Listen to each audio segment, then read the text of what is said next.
17 अध्याय, और उससे पहले महाअध्याय क्या है? तो आपने महाअध्याय कवर किया।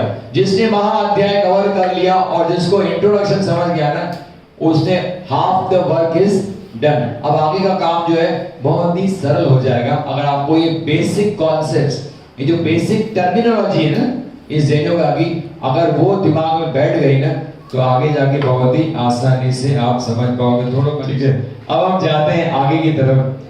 अब हम जो जाते हैं चैप्टर जो जाएंगे ना वो चैप्टर 1 पे नहीं जाएंगे, चैप्टर 1 और 2 हम लोग इसके अगले व्याख्यान में समझेंगे। लेकिन अब हम chapter 3, chapter 4, chapter 7, chapter 8, chapter 9 कुछ पार्ट्स उनके हम लोग इस व्याख्यान में कवर करेंगे और उसके बाद हम जाएंगे चैप्टर 1 और 2 में अगले व्याख्यान में, जो कि इमीडिएटली इसके बाद होने वाला है। तो चैप्टर 3 का जो शीर्षक है वो है यह मनुष्य का मन क्या है। ये जो व्याख्यान है थोड़ा सा डिफिकल्ट व्याख्यान होगा, थोड़ा शायद क्या जाए आपके, कल क्या बताया था बाउंसर है ना, वो सर के थोड़ा ऊपर जाए, तो इसलिए आपसे निवेदन है कि थोड़ा सा ज्यादा आपका कंसंट्रेशन यहाँ पे जरूरी लगेगा, क्योंकि इस व्याख्यान में हम लोग ने 3-4 लेक्चर्स, 3-4 जो चैप्टर्स हैं उनको कंबाइन करके बनाया है, तो इसका लिंक आपको जोड़ के रखना पड़ेगा, ध्यान से समझ में आए। तो पहला ये तीसरा चैप्टर है, ये मनुष्य का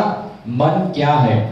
तो इसकी शुरुआत डॉक्टर सहज जी करते हैं कि एक सोचने वाले आदमी का जो दिमाग और एक गैर सोचने वाले आदमी का दिमाग से बड़ा नहीं होता है। एक आदमी जो सोचता है और एक आदमी जो नहीं सोचता है, उन दोनों के दिमागों के बीच में कोई अंतर नहीं रहता है। The physical structure of the brain remains the same. आदमी सोचता हो या आदमी नहीं सोचता, उससे दिमाग की साइज में कोई फर्क नहीं पड़ता है। उसी तरह से जैसे सोचने वाले आदमी का मन अनुपात में बड़ा नहीं होता है एक जंगली इंसान के मन से। एक जंगली इंसान हो, एक आदिवासी आदमी जो आदिवासी पहाड़ पे रहता हो, और एक शहरी इंसान जो कि बड़े शहर में रहता हो, दिल्ली में रहता हो या कोई मुंबई के बड़े पॉश एरिया में रहता हो, उनके मन में भी कोई फर्क अनुपात में वो बड़ा छोटा नहीं होता। जैसे दिमाग सेम होता है सबका, वैसे भी मन की स्ट्रक्चर भी क्या है, सबका भगवान ने सेम बनाया है। तो फिर ये मस्तिष्क क्या है, ये मन क्या है, और ये क्या आपस में पर्यायवाची है, यानी एक दूसरे को मिलते जुलते टर्म्स हैं, उसके बारे में हम लोग यहाँ पे इस व्याख्यान के बारे में समझेंगे।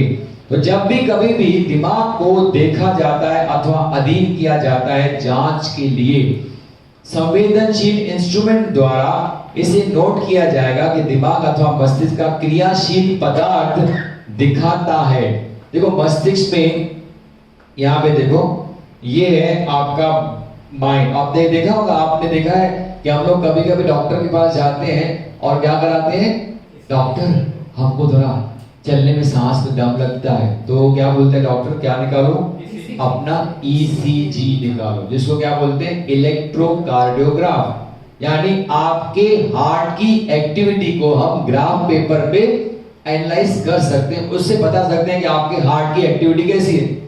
तो इसी तरह से हमारा ब्रेन की भी एक्टिविटी को हम लोग ग्राफ पेपर पे नोट कर सकते हैं जब हम उसको संवेदनशील इंस्ट्रूमेंट से जोड़ते हैं। तो यहाँ पे वही दिखा है, इलेक्ट्रोड्स हैं जो यहाँ पे जोड़े हैं, और ये आपका रिकॉर्डिंग कर रहा है कंप्यूटर में। तो जब भी आपका ऐसे संवेदनशील इंस्ट्रूमेंट आपके ब्रेन को लगाए जाते हैं, तो वो कुछ उसका जो ग्रे मैटर होता है, ग्रे मैटर समझिए क्या होता है, ये आपका ब्रेन है, कल मैंने आपको दिखाया बिग ब्रेन, ये तो देखा ना आपने, समझा ना कल। उसमें 2 पदार्थ हैं, एक होता है व्हाइट मैटर, एक होता है ग्रे मैटर। तो ये जो ग्रे मैटर है ये महत्वपूर्ण है। फ्रंटल लोब के ग्रे मैटर में कौन सी कोशिकाएं होती हैं, IESM। मैंने कहा ना ये विशेष प्रकार की क्या है, कोशिकाएं हैं जो कि फ्रंटल लोब में होती है। लेकिन फ्रंटल लोब में भी कहां होती है, व्हाइट मैटर में नहीं, कहां होती है, वो संवेदनशील पदार्थ है। That is a sensitive part of our brain which contains all the cells which are known as IESM, जो कि फ्रंटल लोब में सिचुएटेड होते हैं। तो जब भी आपका ब्रेन को हम लोग ऐसे सेंसिटिव इंस्ट्रूमेंट से कनेक्ट करते हैं, तो आपका ब्रेन कुछ दिखाता है क्या, कुछ प्रकार के आंदोलन जिसको कहते हैं एजिटेशंस, या कुछ प्रकार की हालचाल जिसको कहते हैं मूवमेंट्स, या कुछ किरणों का देना, या कुछ ध्यान आकर्षित करने वाली ध्वनि, अच्छा कुछ तीव्रता इंटेंसिटी का निर्माण होता है, अथवा कुछ बेहतर शब्द के व्याख्या के अभाव में हम कहते हैं कुछ कोई चीज। यानी आपने ब्रेन को सब्जेक्ट किया कोई इंस्ट्रूमेंट से, तो वो अपनी कुछ न कुछ एक्टिविटी दिखाता है जो आपको ग्राफ पेपर में दिखती है। इसको हम लोग कुछ कहते हैं मूवमेंट्स है, कुछ कहते हैं एजिटेशन है, कुछ बोलते हैं ध्वनि निकलती है, कुछ कहते हैं कुछ कहते हैं, लेकिन कोई बेहतर शब्द उसके लिए बना नहीं है। इसलिए डॉक्टर सहज जी क्या कहते हैं कि कुछ बेहतर शब्द के अभाव में हम क्या कहते हैं कि कुछ तो प्रतिक्रिया ब्रेन करता है जब हम उसको सब्जेक्ट करते हैं सेंसिटिव इंस्ट्रूमेंट की तरफ। इसको क्या कहते हैं, कोई कुछ चीज। आई बात समझ में? यानी ब्रेन को आपने एनालाइज करने की कोशिश की सेंसिटिव इंस्ट्रूमेंट से, तो that will show certain reactions. इसको क्या कहते हैं हम लोग, कुछ कोई चीज आपको सामने आती है जब आप ब्रेन को सब्जेक्ट करते हो। ये कुछ कोई चीज ही क्या है, आपका मन है। तो मन क्या है, ये कोई ना कोई जो प्रतिक्रिया ब्रेन की तरफ से होती है जब उसको हम सब्जेक्ट करते हैं सेंसिटिव इंस्ट्रूमेंट से, तो वो कुछ हालचाल, कुछ ध्वनि, कुछ मूवमेंट्स दिखाता है। इस कुछ कोई चीज को क्या कहते हैं भाई, हमारा ये क्या है, मन। के मन देख नहीं सकते ना, लेकिन उसको अनुभव कर सकते हैं कि ये ब्रेन ने कुछ जो एक्टिविटी दिखाई, जो प्रतिक्रिया की, यही आपका क्या है, मन है। अथवा आवेगों, इंपल्सेस का प्रभाव जो मस्तिष्क तक पहुंचते हैं इंद्रियों के माध्यम से। आपको मैंने कल बताया था कि अलग अलग प्रकार के कोडेड इंपल्सेस क्या आ रहे हैं, आपके तरफ आ रहे हैं, और वो एंट्री किससे करते हैं हमारे अंदर, शरीर के अंदर 5 सेंसेस के माध्यम से ये कोडेड इंपल्स आ रहे हैं।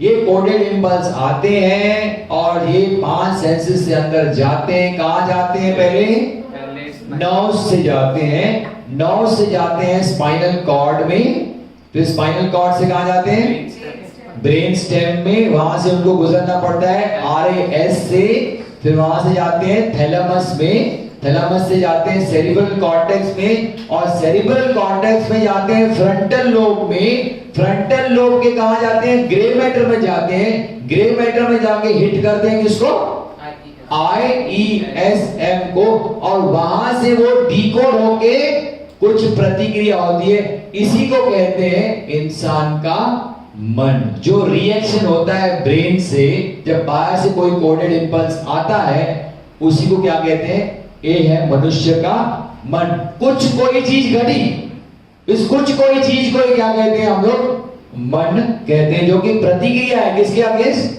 जो बाहर से कोडेड इंपल्स हमको आके टकराते हैं, उसी की प्रतिक्रिया है ये विचार। ये प्रभाव, इफेक्ट्स अथवा प्रभाव के लिए प्रतिक्रियाएं अदृश्य होती हैं, फिर भी उनका निश्चित अस्तित्व होता है, और ये दर्ज किए जाते हैं संवेदनशील उपकरणों द्वारा नोट किए जाते हैं। यानी अगर हम चाहें तो ये अदृश्य है, लेकिन हम ग्राफ पेपर पे उनकी एक्टिविटी को हम देख सकते हैं, बाकी वो दिखते नहीं है कैसे वो प्रभाव निकलते हैं। आम बोलचाल में ऐसे प्रभाव को हम कहते हैं विचार। क्या बोलते हैं, ऐसा जो रिएक्शन हुआ, कोडेड इंपल्स आया, IESM को टकराया, और जो प्रतिक्रिया हुई उसको क्या बोलते हैं हम लोग भाई, डिकोड होके वो विचार बन गए हमारे। यानी बाहर से कोई देखा, स्वादिष्ट भोजन देखा, या स्वादिष्ट भोजन की नाक से सुगंध गई, कल भजिया खिलाएंगे आपको, और भजिए की सुगंध जब जाती है अंदर, देखा है वड़ा पाव के कभी दुकान पे जाओ और वो सुगंध जाती है और मुंह में क्या आने लगता है, पानी। तो ये क्या था, कोडेड इंपल्स गया नाक से IESM में टकराया, और तुरंत उसकी प्रतिक्रिया क्या हुई, हमारे मुंह से लार टपकने लगी। तो यही होता है, यही इंसान का क्या है, मन है, जो विचारों के रूप में इस प्रकार से वो प्रस्तुत होता है। इसलिए इंसान का मन अदृश्य होता है मुकाबले मस्तिष्क के, जो कि दृश्य। तो अगर मन और मस्तिष्क में अंतर चाहते हो तो क्या है कि मस्तिष्क दृश्य है और विचार क्या है, मन क्या है, अदृश्य होता है। विचार भी अदृश्य होते हैं। विचार जब समूहबद्ध होते हैं, यानी ग्रुप होते हैं, वही बनाते हैं इंसान के मन को। तो इंसान का मन और कुछ नहीं, क्या है? एक विचारों का समूह है जिसको नाम दिया है हमने क्या? मन। और ये विचार करने की प्रॉपर्टी किसकी है भाई? IESM की। सारा दिन उनका काम क्या है? कल बताया था, फोटो फॉर्मिंग हैबिट।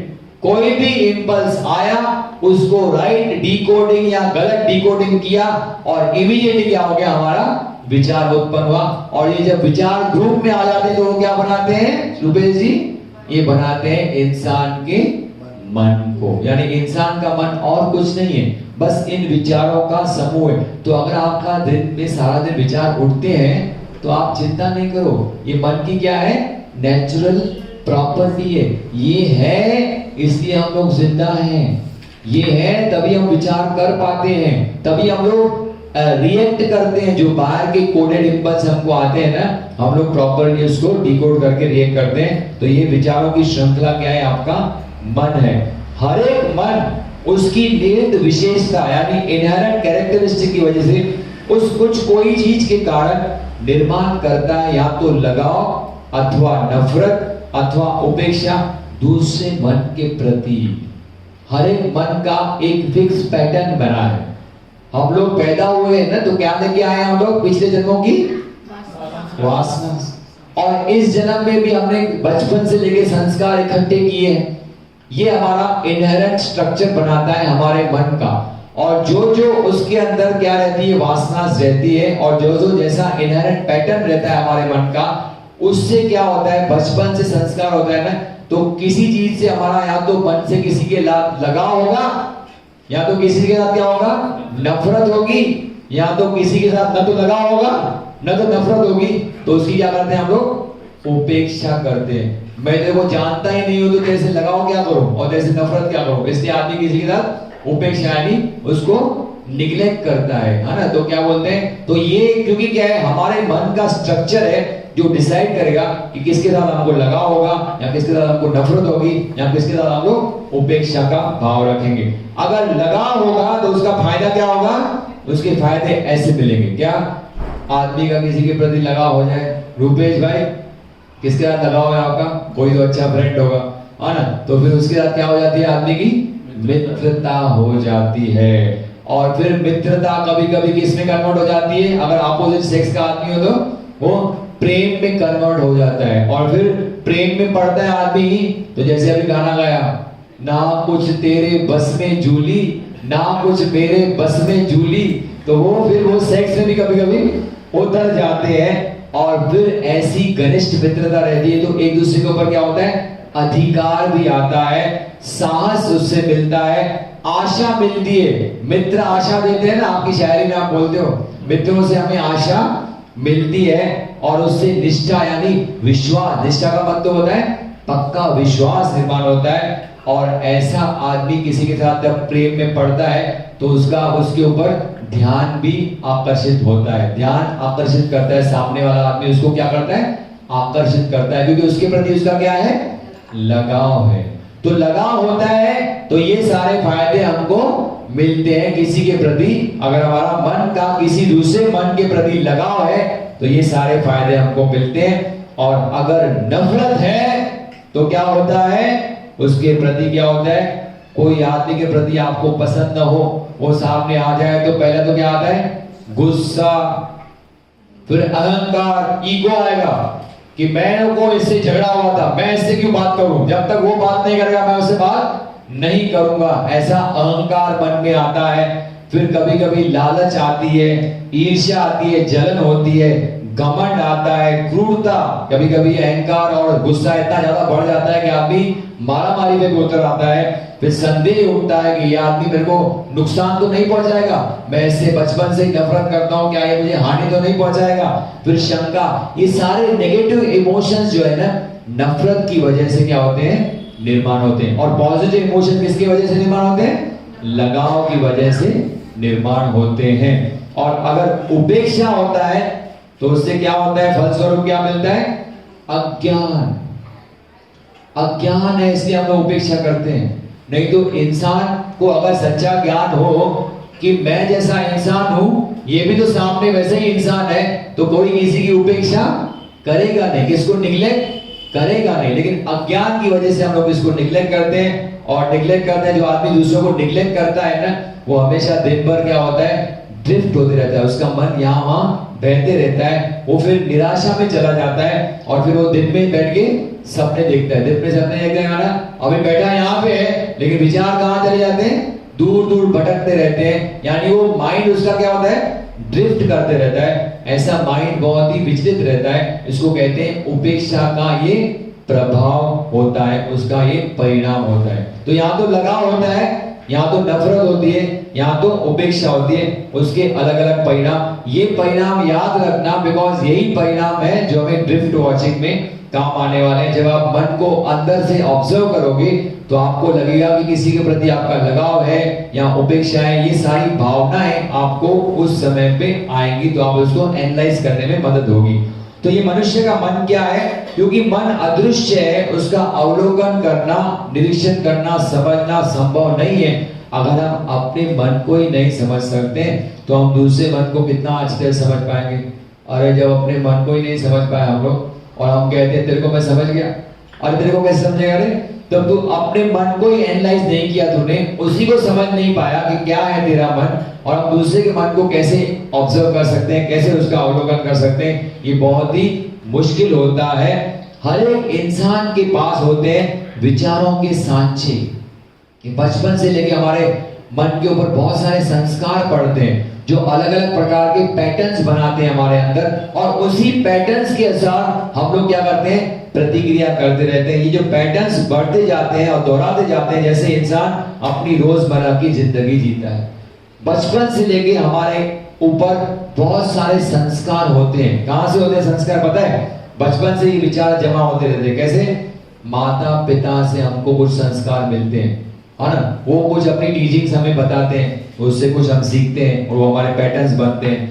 फिर शिक्षकों, जो हमारे टीचर्स हैं, जो हम लोग स्कूल में जाते हैं, कॉलेजेस में जाते हैं, फिर अपने दोस्तों के साथ, घर में और अन्य वातावरण के साथ कुछ सामान्य अनुभवों के माध्यम से हमें क्या मिलते हैं, ये संस्कार हमारे मन पर पड़ते हैं, और ये संस्कार जाके बनाते हैं फिक्स पैटर्न हमारे अंदर, मन के अंदर बना डालते हैं, और उसके अनुसार हम क्या करते हैं, प्रतिक्रिया करते रहते हैं। किस प्रकार के संस्कार हमने अंदर अपने जमा किए हैं, उसके अनुसार, उन अनुभवों के अनुसार हम क्या करते हैं, अपनी प्रतिक्रियाएं लोगों के प्रति करते रहते हैं। कोई भी प्रयास नहीं करता है पूरा करने का कुछ रोज के मानसिक अनुशासन जो विश्लेषण करें, एनालाइज करें इन फिक्स पैटर्न्स को, कि अंदर का पैटर्न क्या है, मेरे मन की बनावट क्या है, ये सामने वाला आदमी मुझे क्यों पसंद नहीं है, ये बार बार क्यों मैं उसके प्रति प्रतिक्रिया करते रहता हूं, क्योंकि उसने संस्कार डाल दिए आपके, जिसकी वजह से जैसे ही वो आदमी सामने आपके संपर्क में आता है, आप अपना फिक्स पैटर्न दोहराते हो और उसके प्रति क्या करते हो, फिक्स प्रतिक्रिया करते रहते हो। तो हम लोग क्या करते हैं, अंदर के फिक्स पैटर्न्स को एनालाइज नहीं करते। किसने ये तंत्र बताया ही नहीं कि कैसे हम लोग अंदर के मन को एनालाइज करें। भाई सामने वाला आता है, मुझे बार बार उसके प्रति नेगेटिव इमोशंस क्यों आते हैं, क्योंकि बचपन से मैंने क्या किए, इसको अंदर संभाल के रखे, जिसको मैं निकाल नहीं रहा हूं, वो फिक्स पैटर्न बन गए कि ये आदमी आएगा तो मैं इसकी प्रतिक्रिया करूंगा, ऐसी प्रतिक्रिया करूंगा। ये फिक्स पैटर्न हमारे बन गए हैं, इसलिए हम लोग फिक्स पैटर्न के हिसाब से प्रतिक्रिया करते रहते हैं। और क्योंकि हम लोग उसको एनालाइज नहीं करते हैं, हम उसको बदलते नहीं है, और वो सालों साल किसी के प्रति खुन्नस रहेगी ना, तो वो सालों साल वैसे ही रहती है, वो कभी निकलती नहीं है, क्योंकि हमने अपने अंदर क्या कर दिए हैं, फिक्स पैटर्न्स बना के रख दिए हैं। ज्यादातर इंसान जीते हैं फिर से चलाकर ये संग्रहित सांचे, स्टोर्ड पैटर्न, जैसे एक टेप रिकॉर्डर से वो निर्भर करता है कि कौन से सांकेतिक आवेग पर जो बाहर से दुनिया से हम प्राप्त करते हैं इंद्रियों के माध्यम से।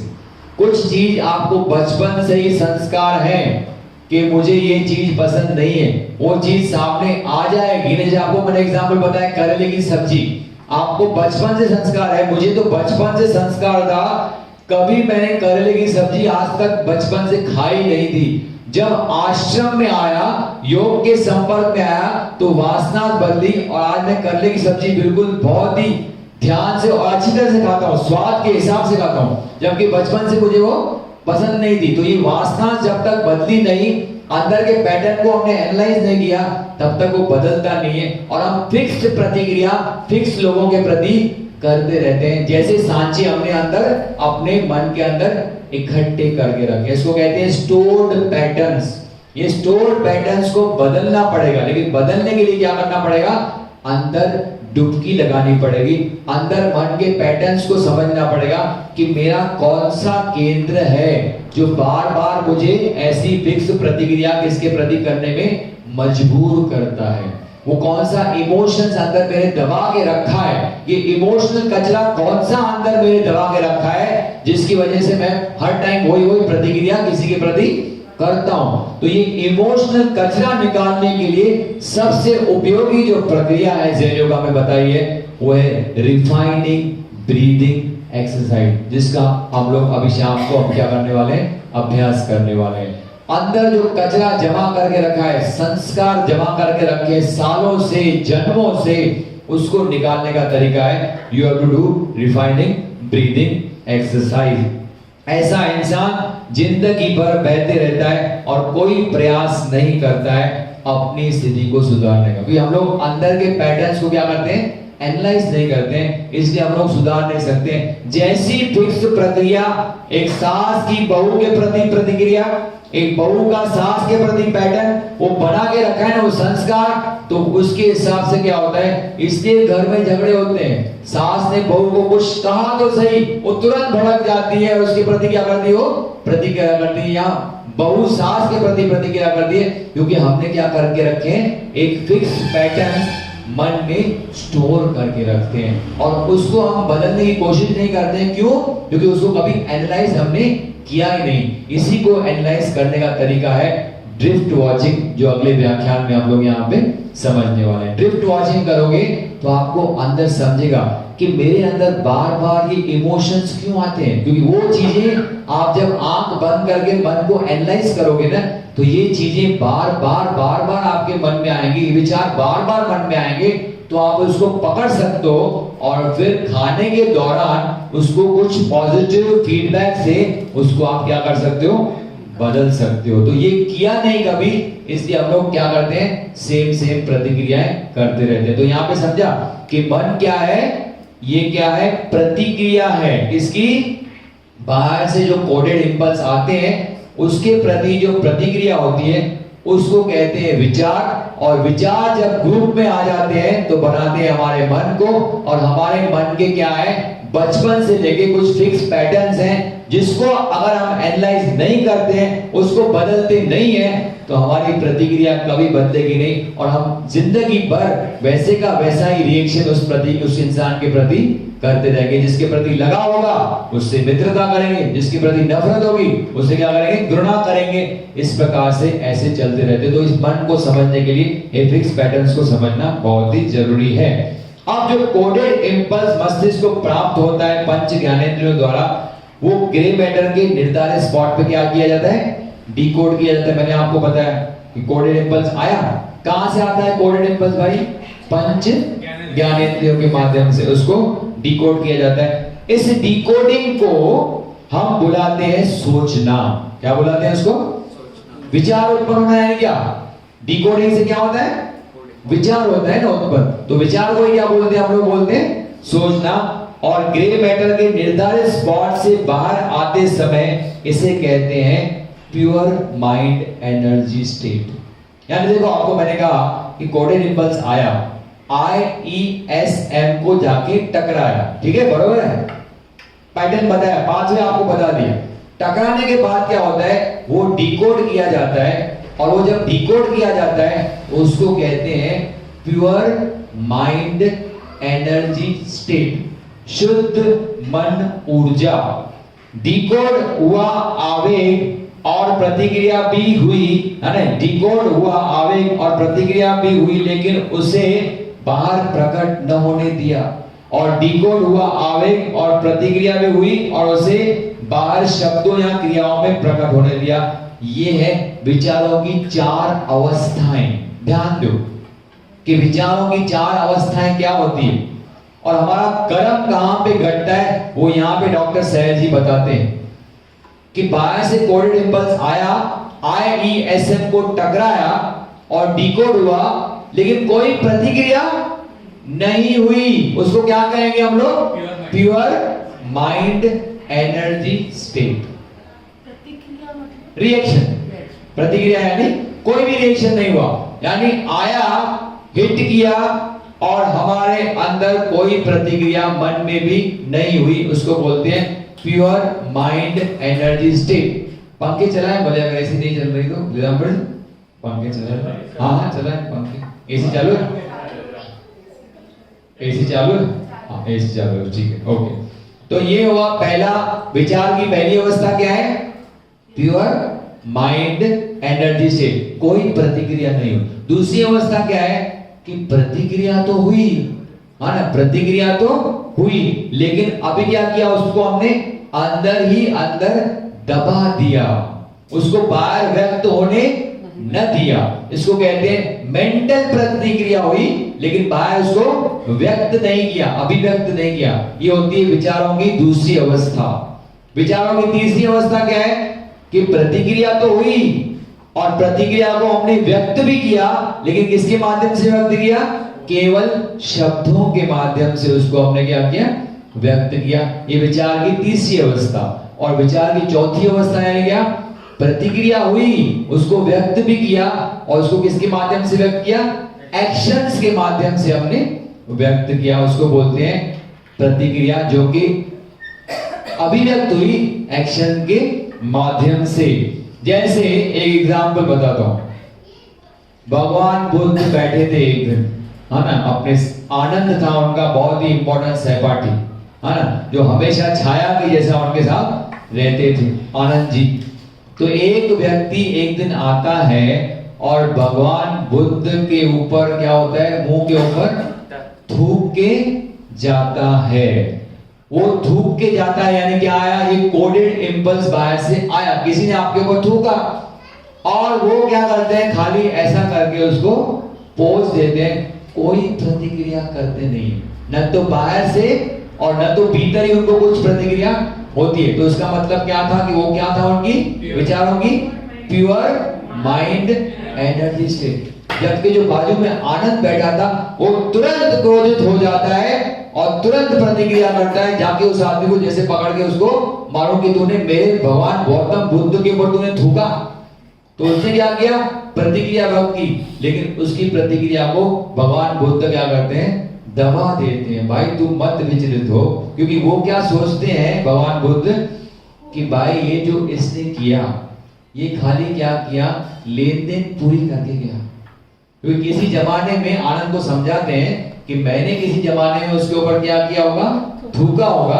अब वो लेन देन पूरी करने, क्योंकि मेरा जन्म आखिरी जन्म है, ये जन्म मेरा, इसके बाद मेरा कोई जन्म होने वाला नहीं है, तो मुझे क्या करना है? सभी लोगों से अपना क्या करना है? कर्मों का हिसाब क्या करना है? निपटारा करना है। तो मैं क्यों प्रतिक्रिया इसके व्यक्त करूं? ऑन द कॉन्ट्री मैं शुक्रगुजार हूं इसका कि तेरा जो बोझा था मेरे ऊपर, तूने मुझे बोझा कम करने का मौका दिया। इसको कहते हैं प्योर माइंड एनर्जी स्टेट।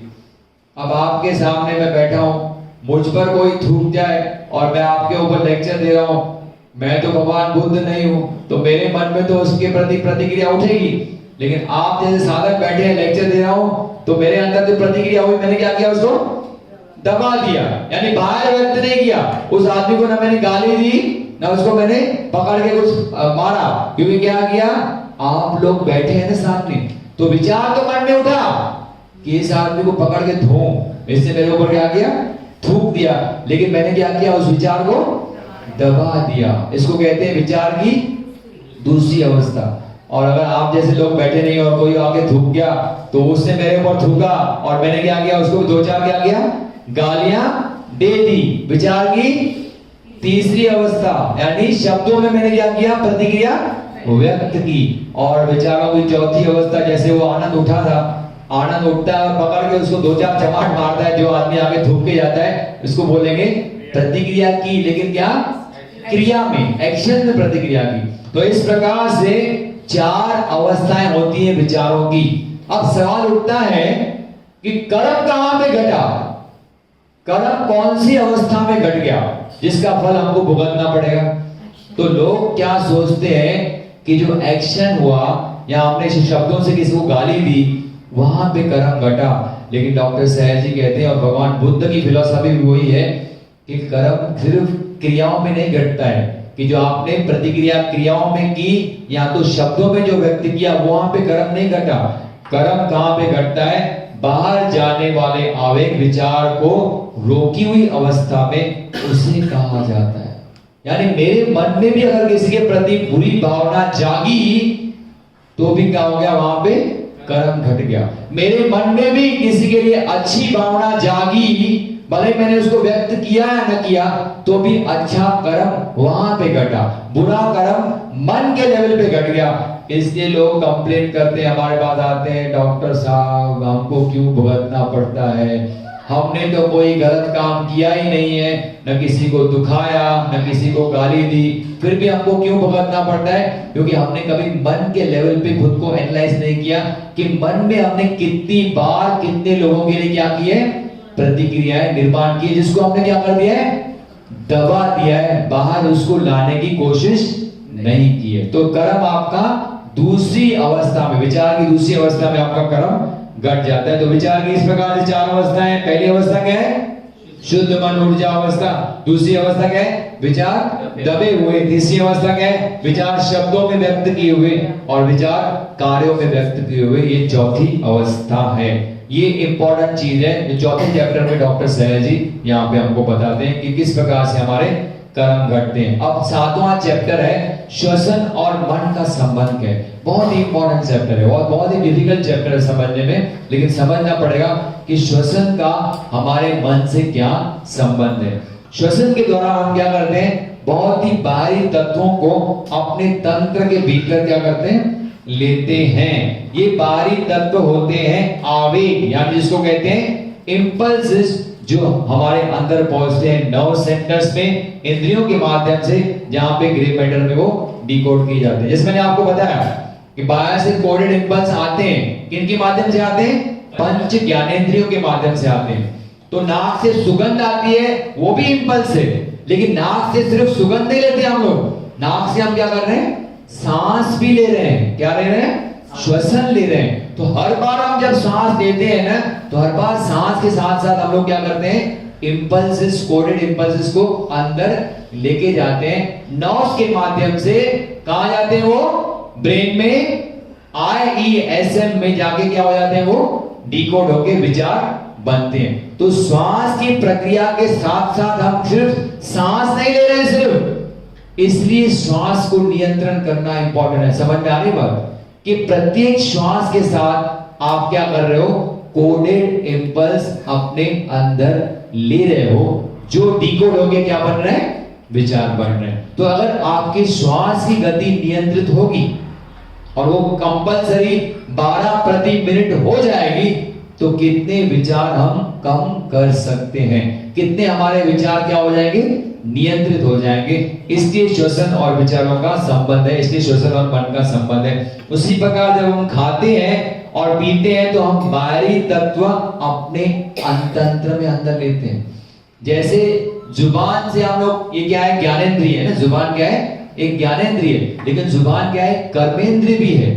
क्या होते हैं? हम लोग यहाँ से खाना खाते हैं मुंह से, तो जैसे ही मुंह से अंदर निवाला डालते हैं उस दौरान भी हम क्या कर रहे हैं? कोडेड इंपल्स हमारे शरीर के भीतर ले रहे हैं, जो जाके ब्रेन में जाके क्या हो जाते हैं? IESM सेंटर पे जाके डिकोड होते हैं और उससे क्या बनते हैं? हमारे विचार बनते हैं। तो पंच ज्ञानेंद्रियों के माध्यम से भी आते हैं कोडेड इंपल्स, उससे विचार बनते हैं। और खाने के दौरान प्रत्येक निवाले के साथ भी आंसर आते हैं, उससे विचार बनते हैं। और श्वास के दौरान जो श्वास ले रहे हैं उसके माध्यम से भी कोडेड इंपल्स अंदर जाते हैं और विचार निर्गत होते हैं। जब वो ग्रे मैटर में जाके वो क्या हो जाते हैं? डिकोड होते हैं। इस प्रकार से पंच ज्ञानेंद्रियों के माध्यम से भी कोडेड इंपल्स आते हैं। इसके अलावा कुछ कोडेड इंपल्स मैग्नेटिक, इलेक्ट्रिक और कॉस्मिक इंपल्स, ये ब्रह्मांड में बहुत सारे इलेक्ट्रोमैग्नेटिक क्या है? वेव्स हैं, जो भी हमारे शरीर के अंदर जाती है पंच ज्ञानेंद्रियों के माध्यम से, और एक कॉस्मिक वेव्स हैं जो अंदर जाती हैं और एक इम्पल्सेस जाके डिकोड करके विचार उत्पन्न होते हैं। तो इन कितने कितने तरीके से हमारे अंदर इम्पल्स आ सकते हैं? 6 तरीके हैं। कौन से 6 तरीके? ध्यान से सुनो। पहला है थ्रू 5 सेंसेस, दूसरा है ड्यूरिंग सांस की प्रक्रिया, जब हम सांस ले रहे हैं तो भी कोडेड इम्पल्स अंदर जा रहे हैं। तीसरा है खाने की प्रक्रिया, जब हम खाना खा रहे हैं प्रत्येक निवाले के साथ क्या हो रहा है? कोडेड इम्पल्स अंदर जा रहा है। चौथा है मैग्नेटिक, पांचवा है इलेक्ट्रिक और छठा है कॉस्मिक। ये भी इम्पल्सेस हैं जो हमारे इंद्रियों के माध्यम से अंदर जाते हैं। एंड ये ऑल जब जाते हैं हिट करते हैं किसको? IESM को, तो उससे विचार निर्मित होते हैं। इस प्रकार से वो डिकोड होके विचार बनते हैं। इस सभी सांकेतिक आवेग पहुंचते हैं हमारे अंदर के तंत्रिका केंद्रों में और ग्रे पदार्थ देता है प्रतिक्रिया। या तो ग्रे पदार्थ कौन सा? ग्रे मैटर कौन सा? फ्रंटल लोब का ग्रे मैटर, जहां पे हमारी IESM कोशिकाएं होती है, वो प्रतिक्रिया निर्माण करती हैं और उसी से हमारे क्या बनते हैं? विचार बनते हैं। हमें भोजन की भूख के साथ साथ भावनात्मक, मानसिक और सेक्स की भूख भी होती है। खाना खाते हैं ना हम लोग, भोजन अच्छा लगता है ना, भोजन की भूख लगती है ना। जैसे कैसे देखो, अभी दोपहर को 1 बज गया तो खाने की भूख लगी, तो भूख लगती है तो हम क्या करते हैं? भूख लगे तो खाना खा, डर लगे तो गाना गा, तो वैसे ही भूख लगे तो खाना खा। तो हमारे को भूख होती है जैसे भोजन की, वैसे ही हमारी जो कोशिकाएं हैं, कौन सी कोशिकाएं हैं? Emotional E, sensuality S, intelligence I, इनको भी भूख होती है हमारे को। भावनात्मक भूख, मानसिक भूख और सेक्स की भूख। यानी इन कोशिकाओं का खुराक क्या है? बाहर से कोडेड इम्पल्स जो आते हैं, इन कोशिकाओं की, कौन सी कोशिकाओं की? स्पेशलाइज्ड कोशिकाएं। कौन सी है? IES, मानसिक, भावनात्मक और सेक्स कोशिकाओं, इनको भी भूख होती है। जैसे हमारे शरीर को भूख होती है, ये बेचारी कोशिकाएं भी तरसती हैं कि आए कोई ना कोई कोडेड इम्पल्स हमसे टकराए और हमारी भूख क्या हो जाए? तृप्त हो जाए और हम क्या करें?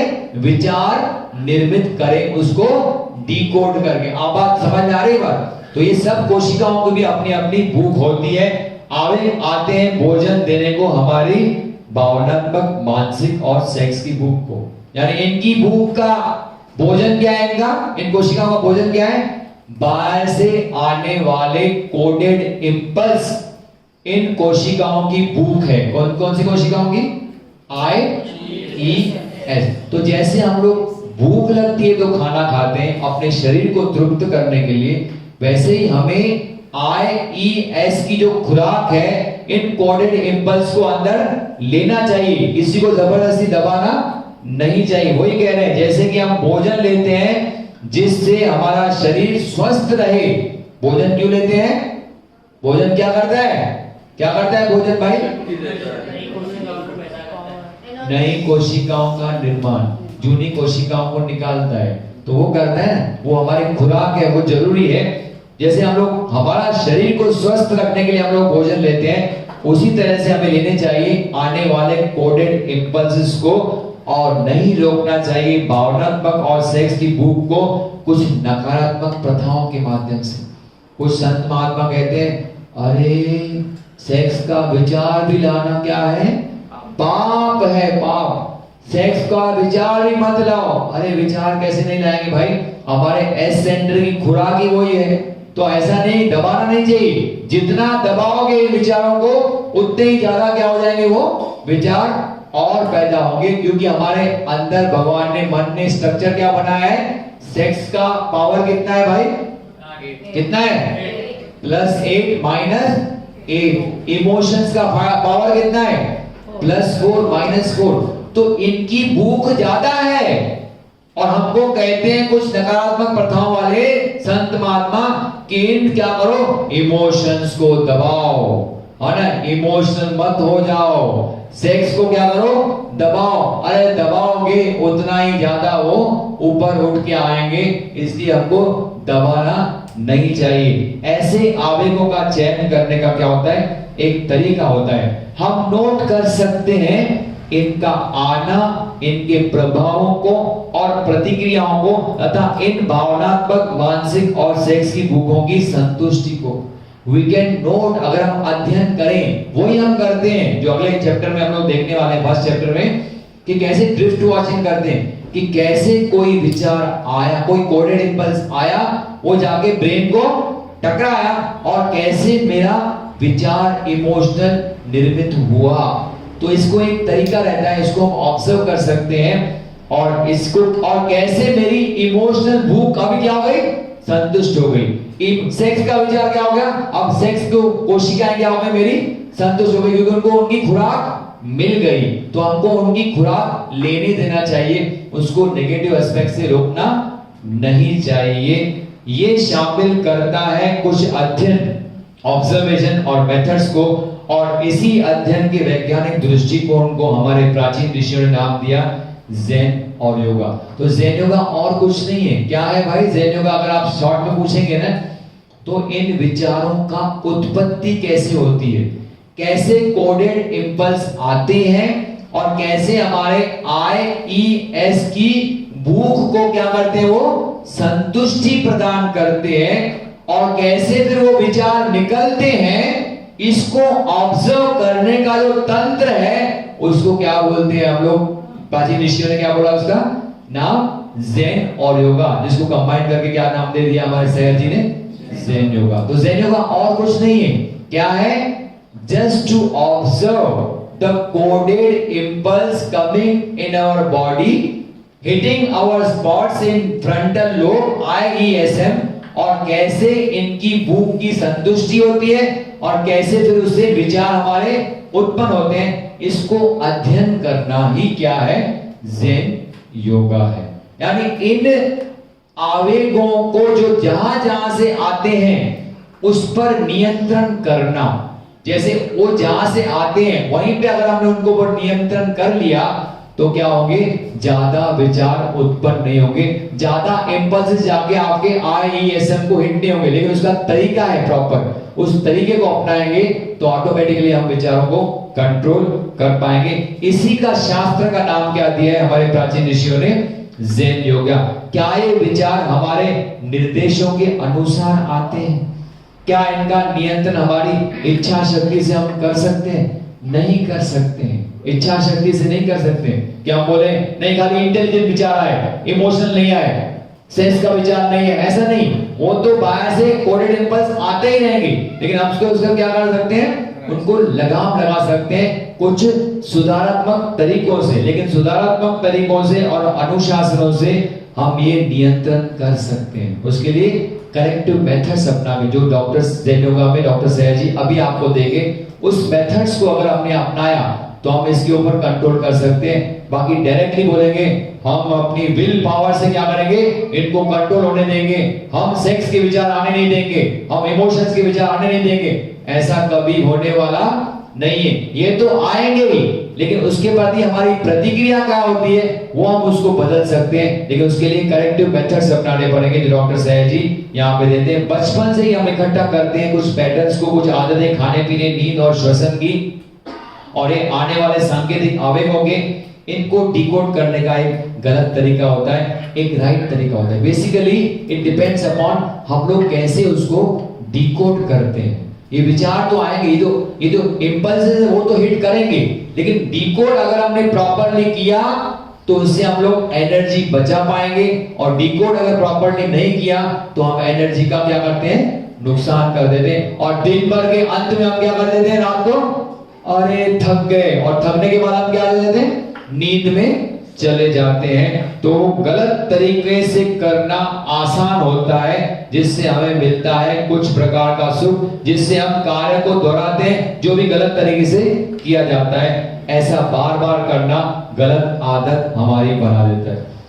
गलत तरीके से डिकोड क्यों करता है हम लोग, क्योंकि उससे हमको क्या मिलता है। गलत तरीके से डिकोड करना का मतलब समझ रहे हैं कि अपना E और S सेंटर का ज्यादा इस्तेमाल करना, यानी गलत तरीके से डिकोडिंग करना। और सही तरीके से डिकोडिंग करना यानी क्या, कि आपका I केंद्र का ज्यादा इस्तेमाल करना, क्योंकि आय केंद्र आपको क्या दिखाता है, हमें सच्चा ज्ञान उपलब्ध कराता है। इसलिए आय का ज्यादा इस्तेमाल करना, ई और एस का काम करना, यानी सही तरीके से डिकोडिंग, और वो क्या करेगा, एनर्जी सेव करेगा। और अगर गलत तरीके से डिकोडिंग यानी क्या कि ई और एस का ज्यादा उपयोग करना, आय का कम उपयोग करना, वो आपकी एनर्जी को क्या करेगा, ज्यादा खलास कर देगा, क्योंकि वो नेगेटिव एनर्जी है, वो आपकी एनर्जी को सक कर लेंगे। इसलिए वही कह रहे हैं, तो ऐसा हम लोग क्या करते हैं, गलत तरीके से करते हैं, क्योंकि उसमें ई और एस केंद्र ज्यादा इन्वॉल्व होते हैं। क्योंकि सही ढंग से करने के लिए आय केंद्र सक्रिय होता है और बहुत कम ई और एस का उत्साह रहता है। गलत में आय कम होता है सक्रिय, और ई और एस क्या होता है, ज्यादा सक्रिय होता है। और 99% लोग जो दुनिया में होते हैं वो कौन से सेंटर में जीते हैं भाई, ई और एस में हम लोग ज्यादा रहते हैं। इसलिए हमको गलत तरीके करने से आदत पड़ गई, गलत तरीके से उसको डिकोड करने की हमको क्या पड़ गई है, आदत पड़ गई, क्योंकि हमारे अंदर ई और एस का क्या है, प्रभाव ज्यादा है। इसलिए हमसे उसको वो करने में हमको सुख मिलता है और हम उसी गलत तरीके को अपनाते हैं, और इस प्रकार से हमारे अंदर गलत पैटर्न्स निर्माण हो जाते हैं। मनुष्य का पूरा जीवन, सभी भोग, सभी मानवीय सुख जुड़े होते हैं किसके माध्यम से, ई और एस के माध्यम से, प्रतिक्रियाओं से।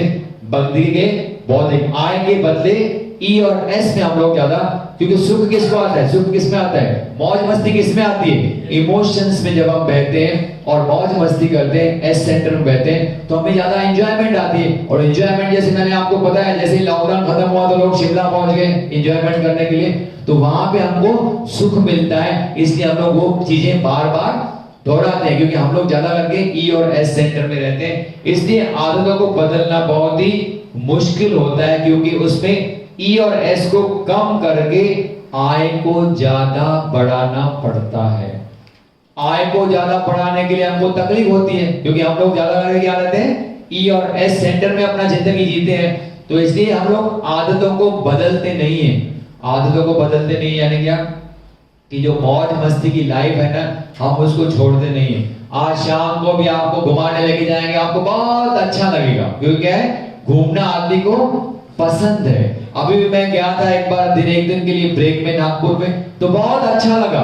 अब मैडम कंचन जी जाके अपनी बेटी के पास, तो कितना अच्छा लगा, क्योंकि क्या है, ये हमारी अंदर की आदत है कि हमको ई और एस सेंटर में रहने में ज्यादा पसंद आता है, क्योंकि हम लोग बचपन से ही उसमें रहने की आदत पड़ गई है। इसलिए हम लोग उसको बदलना, आदतों को बहुत ही मुश्किल हो जाता है। तो इसीलिए कह रहे हैं कि ये आपको बदलना लेकिन पड़ेगा, और उसके लिए क्या होना पड़ेगा, कुछ करेक्टिव मेथड्स बताएंगे जो हम लोग देखेंगे। अब आम आदमी के सभी केंद्रों में क्या होता है, ये जो आई ई एस एम केंद्र है ना, इसमें लीकेजेस होते हैं। क्या होते हैं, लीकेजेस होते रहते हैं कंटिन्यूअसली। इसलिए हमारी एनर्जी क्या हो जाती है, ड्रेन हो जाती है, और हम दिन भर के अंत में जब आप रात को सोते हैं तो इतना लीकेज हो जाता है कि हमको गहरी नींद में हम लोग उतर जाते हैं। तो ये लीकेजेस आते हैं। आय केंद्र का जो लीकेज होता है वो होता है अपने मुख्य विषय से बह जाना। ये क्या है, आय केंद्र का लीकेज है। आपको यहाँ पे बताया ये मुख्य विषय चल रहा है, अभी का लेक्चर चल रहा है, लेकिन आप बैठ रहे हो, सोच रहे हो कुछ और ही विचार। और रुपेश जी सोच रहे हैं मैं इसके बाद कौन सी कविता बताऊंगा लोगों को, है ना। तो ये क्या हो गया, चल तो सामने लग रहा है, लेक्चर चल रहा है, लेकिन मन में विचार क्या आ रहा है, दूसरे कोई विचार में। हम लोग इसको कहते हैं मन का बहाव, ड्रिफ्ट होना। ये होता है आपके इंटेलिजेंस सेंटर का लीकेजेस। यानी एक विषय पे आपने कोशिश की है मन को एकाग्र करने की, लेकिन उस विषय से आप बह जाते हो और दूसरा कोई विषय, सुबह को वॉकिंग किया, वॉकिंग विद अवेयरनेस, आपको क्या कहा हमने कि lifting lifting lifting, moving moving moving, dropping dropping dropping करो, लेकिन कितना बार मन भटका, यहाँ पे भटका के नहीं, यहां से वहां कोई ना कोई विचार, ये विचार वो विचार, सारे विचार आते हैं। तो इसको कहते हैं आई सेंटर का लीकेजेस। और ई सेंटर का लीकेज क्या होता है, डेबिट खातों के साथ खेलना। डेबिट खातों के साथ खेलना यानी क्या मतलब होता है, हमारी सारी चिंताएं, ये ई सेंटर का क्या है, लीकेजेस होता है। कि पास्ट में कोई चीज घट गई है उसको हम लोग क्या करते हैं, फ्यूचर से जोड़ते हैं कि पास्ट में मैंने इस मार्केट के शेयर में इन्वेस्ट किया था, मुझे नुकसान हुआ था, अब फ्यूचर से उसको क्या करेंगे, कनेक्ट करके हम लोग चिंताएं करेंगे कि आगे जाके फिर नुकसान तो नहीं हो जाएगा। तो पास्ट को फ्यूचर से कनेक्ट करना, यानी पास्ट में रहना और फ्यूचर से उसको जोड़ते रहना और चिंताएं करते रहना, ये किसका लीकेजेस है, चिंताएं यानी ई सेंटर का, इमोशन सेंटर का लीकेज। एस सेंटर का लीकेज होता है रात को होने वाले सारे वीर्यपात या तो सेक्स संबंधी जो भी लीकेजेस होते हैं उसको बोलते हैं आपके एस सेंटर के लीकेजेस। जो भी हमारे सेक्सुअल फ्लूइड्स हम शरीर से बाहर लॉस करते हैं उसको कहते हैं एस सेंटर का लीकेजेस। और हाथ पैर सर हिलाना, उंगलियों को चलाना, ये आदतें हैं एम केंद्र के लीकेजेस का। कोई कोई लोग बैठे रहते हैं, ऐसा बैठे रहते हैं और बैठे बैठे पैर पैर क्या करते हैं, हिलाते रहते हैं, ऐसा पैर हिलाते रहते हैं। या कोई बैठे रहते हैं और तबले बैठे बैठे तबले पे टेबल पे क्या बजाते हैं, ऐसा तबला बजाते हैं। तो ये क्या होता है, हाथ पैर का अननेसेसरी मूवमेंट। या कोई ऐसा सर हिलाने की इसको आदत होती है, तो ये जो अननेसेसरी हम लोग मूवमेंट्स करते हैं, गतिविधियां करते हैं, वो क्या है, आपके एम सेंटर के क्या है, वो लीकेजेस हैं। चारों केंद्र में रसाव होते रहते हैं। जैसे पानी को हम बेदर्दी से क्या करें, बहने दें नल से। एक नल खोल दिया और उसको पानी को बहने देंगे तो क्या होगा, हमारा पूरा टांकी का ऊपर क्या हो जाएगा, खाली हो जाएगा। तो ऐसे ही हम लोग क्या करते हैं, हमारे चारों सेंटर में दिन भर लीकेजेस होते रहते हैं। जैसे हमारा रात को पेट्रोल खलास हो जाता है और जब पेट्रोल खलास हो जाता है तो हम क्या कर जाते हैं, हम लोग जाके सो जाते हैं, क्योंकि हमारा इतना दिन भर सेंटर्स में लीकेजेस होते रहते हैं। स्वस्थ शरीर में कोई लीकेजेस नहीं होता है। चारों केंद्र को रसाओं को मुंह देता है और उसकी मरम्मत की जाती है। किसके माध्यम से मालूम है, कौन बेचारा खुद को पीड़ता है और मरम्मत करता है, लीकेजेस तो होते रहते हैं। ये चारों लोग इतनी दिन भर सारी एक्टिविटीज करके वो विचारों को डिकोड कर करके थक जाते हैं और उनको क्या हो जाता है, लीकेजेस होते रहते हैं। लेकिन इनकी मरम्मत कौन करता है, इनको सुधारने वाला कौन है, IN। बेचारा 2A सेक्शन 2A है ना, वो है तो हम जिंदा हैं, वो ना हो तो हम जिंदा नहीं रह सकते। उनकी मरम्मत करता IN तंत्र द्वारा, सामान्य काम से बढ़कर काम करके। यानी बेचारे IN को बहुत काम है। क्या काम है भाई उसके पास, क्या काम है IN को, हर एक चीज की काम उसको है ना, डाइजेशन करना, उत्सर्जन करना, श्वसन लेना, ये सब काम किसके हैं, जो नेचुरल ऑटोमेटिक एक्टिविटीज हमारे शरीर में घट रही है वो सारा काम IN करता है। वो तो काम करता ही है, प्लस ये जो केंद्रों के लीकेजेस होते हैं उनको रिपेयर करने का काम भी कौन करता है, आपका IN केंद्र करता है। इससे उस पर ज्यादा बाहर सहन करना पड़ता है और वो सामान्य कार्य भी प्रभावी रूप से नहीं कर सकता। तो हमारी बीमारियां क्यों निर्माण होती है, क्योंकि हम क्या करते हैं, हमारे सेंटर्स में इतनी लीकेजेस हैं जिसको रिपेयरिंग करता है IN केंद्र, लेकिन उसको इतना ज्यादा काम का लोड है कि वो रिपेयरिंग प्रॉपर्ली कर नहीं सकता है। इसलिए हमारी कोशिकाएं क्या हो जाती है, डैमेज होने लगती है। इसलिए अलग अलग प्रकार की बीमारियां निर्मित होती हैं। इससे अंदर की तंत्रिकाएं अवयव शिकायत करना शुरू करते हैं। शुरुआत में शिकायत होती है दर्द के रूप में और बाद में फिर गंभीर शिकायत होती है।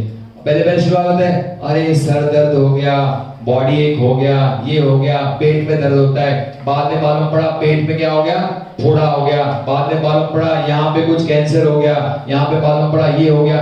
तो पहले क्योंकि लीकेजेस इतने ज्यादा हैं हम उसको रिपेयर नहीं कर पाते IN सेंटर द्वारा। तो ये अलग अलग प्रकार के रोग, यानी हमारे जो शरीर के रोग हैं, इसलिए तो डॉक्टर लोग कहते हैं कि तुम्हारी बीमारियां क्या है, मन से संबंधित है। इसको कहते हैं साइकोसोमैटिक। क्यों कहते हैं, क्योंकि मन के सेंटर्स में क्या है, लीकेजेस है, जिसको आपका IN सेंटर जो रिपेयरिंग करने वाली मैकेनिज्म भगवान ने बनाई है हमारे अंदर, वो उसको रिपेयर नहीं कर सकता है और इसलिए अलग अलग प्रकार के विकार हमारे शरीर में निर्माण होते हैं। बाहरी सांकेतिक आवेग जो मस्तिष्क में आते हैं वो पहुंचते हैं कितने के माध्यम से, कैसे पहुंचते हैं हमारे अंदर, आपको बताया था मैंने, कोडेड इंपल्स। 3 तरीके हैं, कौन से हैं, एक है सांस के साथ हम लोग कोऑर्डिनेट इंपल्स दे रहे हैं। दूसरा है भोजन के साथ हम लोग कोऑर्डिनेट इंपल्स दे रहे हैं। तीसरा है पंच ज्ञानेंद्रियों के माध्यम से हम कोऑर्डिनेट इंपल्स दे रहे हैं। ये तो आपको पता ही है। अब हमारी सारी सोच उभरती है अंदर आने वाले सांकेतिक आवेगों और बाहर जाने वाली विसंकेतिक विचारों के खेल से। हमारी सारी सोच उभरती कैसे? कोऑर्डिनेट इंपल्स आया, हिट किया, डिकोड किया और उससे हमारी सोच निर्भर करती है। नींद और सेक्स उप उत्पाद है इस क्रिया और प्रतिक्रिया के। यानी सारा दिन एक क्रिया प्रतिक्रिया होती रहती है। कौन सी क्रिया प्रतिक्रिया होती है? कोऑर्डिनेट इंपल्स आया, हिट किया और डिकोड हो गए, विचार बन गए। तो सारा दिन ये चलती रहती है। इस क्रिया प्रतिक्रिया के दो बाय प्रोडक्ट होते हैं।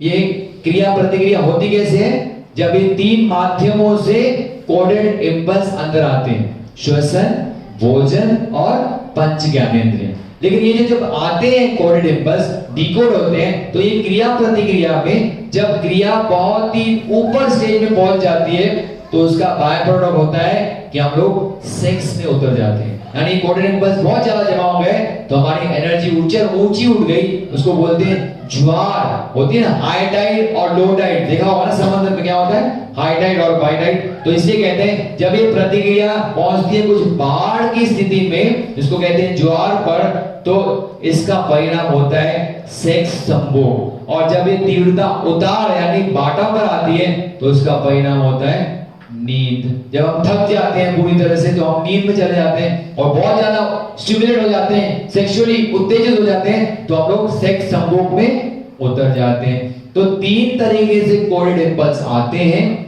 लेकिन उसके दो बाय प्रोडक्ट होते हैं, नींद और सेक्स। आई बात समझ में? तो ये 5 फैक्टर्स हैं जिसको अगर हमने ध्यान दिया तो हम अपने विचारों को क्या कर सकते हैं? नियंत्रित करते हैं। इसलिए ज़ेन योगा में प्राथमिकता दी जाती है कि कैसे हम इलाज करें इन 5 तत्वों का। कौन से तत्वों का? कौन से 5 तत्व हैं? ई, बी, एस, टी, एस। ई यानी क्या है? इसमें ई यानी क्या है? ईटिंग, क्योंकि खाने के साथ हम लोग कोऑर्डिनेट इंपल्स अंदर ले रहे हैं। बी यानी क्या है? ब्रीदिंग यानी श्वसन, क्योंकि वहां से भी कोऑर्डिनेट इंपल्स अंदर आ रहे हैं। उसके बाद क्या है? टी यानी थिंकिंग, पंच ज्ञानेंद्रियों से क्या आ रहा है? कोऑर्डिनेट इंपल्स आ रहा है और हमारे विचार बन रहे हैं, उसको बोलते हैं प्रोसेस ऑफ थिंकिंग। और एस यानी स्लीप, जो कि क्या है? उत्पाद है, क्या है? बाय प्रोडक्ट है ना। जब हम विचार वो क्या हो जाते हैं, जब वो ज्वार की स्थिति और बाटा की स्थिति, पता है ना आपको, जब एकदम थक जाते हैं हम लोग तो हम लोग क्या होते जाते हैं? नींद में उतर जाते हैं। और जब बहुत ही उत्तेजित होते हैं तो हम लोग क्या हो जाते हैं? सेक्स में उतर जाते हैं। तो एस यानी सेक्स और एस यानी स्लीप, टी यानी थिंकिंग, ई यानी ईटिंग और बी यानी ब्रीदिंग। तो अल्टीमेटली हम लोग आते हैं उस फॉर्मूला पे जिससे हम लोग क्या कर सकते हैं? ये विचारों की श्रृंखला को क्या कर सकते हैं? कम कर सकते हैं। अगर इन 5 फैक्टर्स को हमने क्या किया? नियंत्रित किया। तो अगर ये 5 फैक्टर्स नियंत्रित हो गए यानी ऑटोमेटिकली हमारे कोडिंग डिकोडिंग क्या हो जाएगी? प्रॉपर तरीके से हम लोग कर पाएंगे, जिससे हमारी क्या हो सकती है?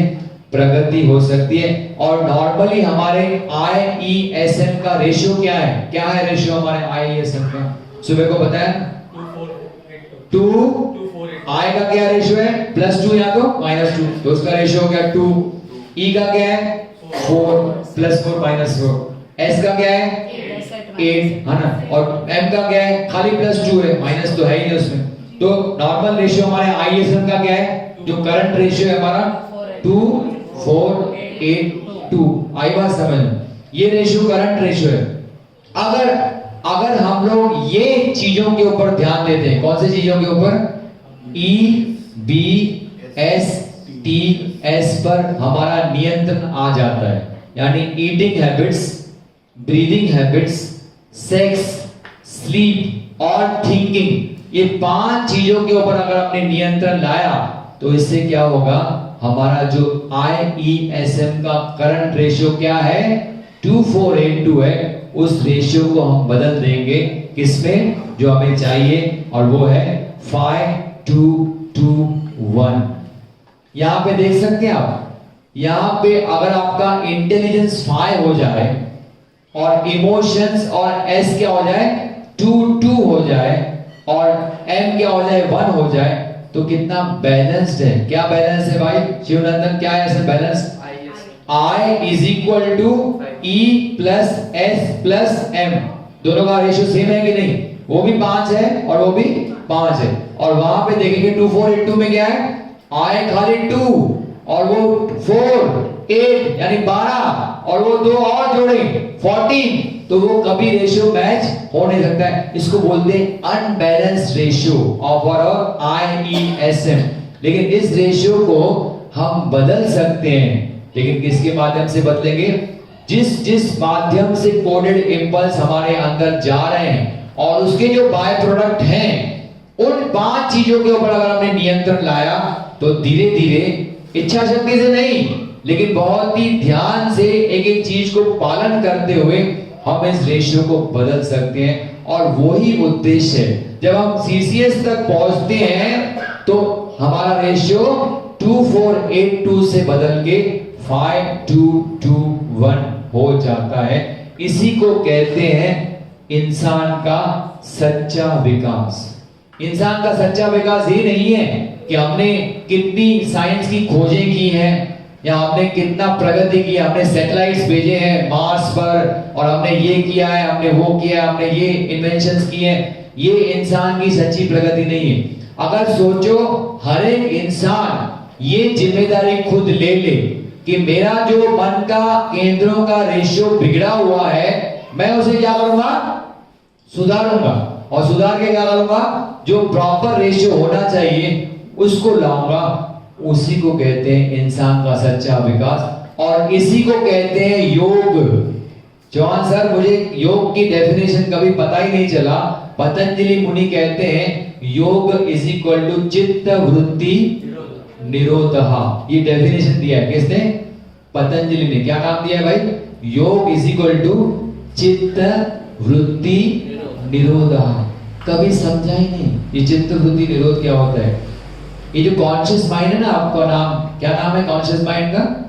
जागरूक मन, IESM सेक्शन 1। इसका दूसरा नाम है योग में चित्त, भी उसका नाम है। क्या है उसका नाम? चित्त। तो चित्त की वृत्तियों पर निरोध करना, लगाम लगाना ही योग है। अब चित्त यानी क्या? IESM। तो IESM का रेशियो 2 4 8 2 से 5 2 2 1 में बदलना ही योग है। आई बात समझ में? इससे क्या हो जाता है? चित्त की वृत्तियों का, जो हमारे वृत्तियां यानी क्या? खलबलियां। बाहर से कोई कोडेड इंपल्स आया और मन में क्या हो जाती है? खलबली निर्माण होती है, क्योंकि विचार अलग अलग प्रकार के बनते हैं। लेकिन जिसका रेशियो 5 2 2 1 हो गया, यानी भगवान बुद्ध का रेशियो 5 2 2 1 हो गया, क्योंकि उन्होंने CCS को टच किया। तो उन्होंने क्या किया? जब कोई उनके ऊपर थूक के गया तो क्या किया? कोई प्रतिक्रिया, प्योर माइंड एनर्जी स्टेट में रहे। इसको कहते हैं रियल योग साध्य करना, कि कोई भी प्रतिक्रिया न करना। सामने वाला कोई भी कोडेड इंपल्स आया, अपने मन को क्या करना? सामंजस्य में रखना, कोई प्रतिक्रिया न करना ही योग है, जो कि तभी संभव होता है जब हमारा रेशियो IESM का 5 2 2 1 होगा। लेकिन उसको करने का तंत्र और मंत्र क्या है? जब आप 5 चीजों के ऊपर नियंत्रण लाओगे, और वो 5 चीजें क्या हैं? जहां जहां से कोडेड इंपल्स आते हैं और उनके जो बाय प्रोडक्ट निकलते हैं, उन 5 चीजों के ऊपर हमें क्या करना है? नियंत्रण करना है। तो अगर आपको योग साध्य करना है ना, तो इन 5 चीजों के ऊपर नियंत्रण करना पड़ेगा। और वो 5 चीजें हैं EBSTS। अब अगले 3 व्याख्यानों में, यानी आज के अभी का व्याख्यान जो होगा, रात का व्याख्यान जो होगा और कल सुबह का व्याख्यान होगा, हम इन 5 फैक्टर्स को क्या करेंगे? कवर करेंगे।